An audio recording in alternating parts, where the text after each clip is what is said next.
first here in New York, the new discovery after that toddler died from exposure to fentanyl. 3 other children revived with Narcan. And federal authorities tonight saying fentanyl is the biggest threat in this nation. Tonight here, the images of the daycare seen through the windows, the crib, the mat where children would play and rest. Investigators at the scene protecting themselves with hazmat suits. The danger from exposure to fentanyl so great. In fact, prosecutors say it was a kilo of fentanyl stored on top of those play mats. They say enough fentanyl to kill 500,000 people. Tonight, the owner of the daycare is under arrest, accused of delaying calling 911. Her relative also arrested, accused of storing the fentanyl in that daycare.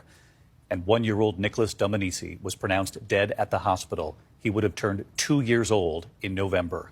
Of course, those 3 other children saved with Narcan. Tonight here, the warning of the threat to this nation, and ABC senior investigative reporter Aaron Katursky leading us off. Tonight, new charges in a case that prosecutors say shocked the conscience of New York City and shows fentanyl is the most urgent threat the country faces.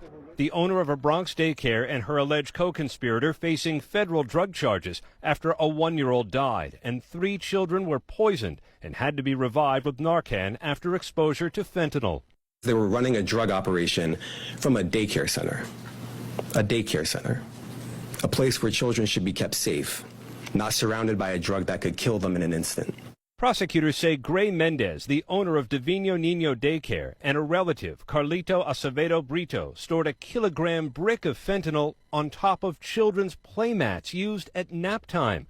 The DEA says that's enough fentanyl to kill 500,000 people. Investigators also recovering machines used to package the drugs for sale. Mendez allegedly delayed calling 911, instead placing 3 other phone calls to cover up what happened.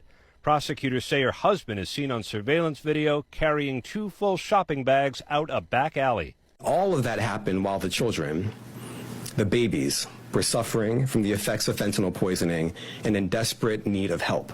Some first responders at the scene outfitted in protective gear.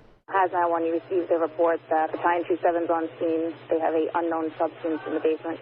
1-year-old Nicholas Dominici died at the hospital. The boy had just started daycare, his heartbroken father saying, "I love him, I miss him, I want him back." Tonight, authorities are still searching for the daycare owner's husband. That facility had just passed an inspection. You found a kilo of fentanyl on playmats?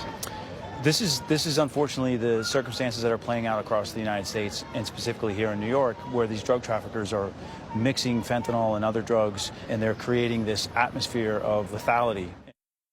In fact, the DEA, David, says it seized enough fentanyl last year to kill every single American. 2 of the children in this case remain in the hospital, and their daycare may have passed inspection, but daycare inspectors are not trained to spot fentanyl. Tonight, the city health commissioner says, David, maybe they should be. Driving this key issue home now across this country. Aaron Katursky leading us off tonight. Aaron, thank you.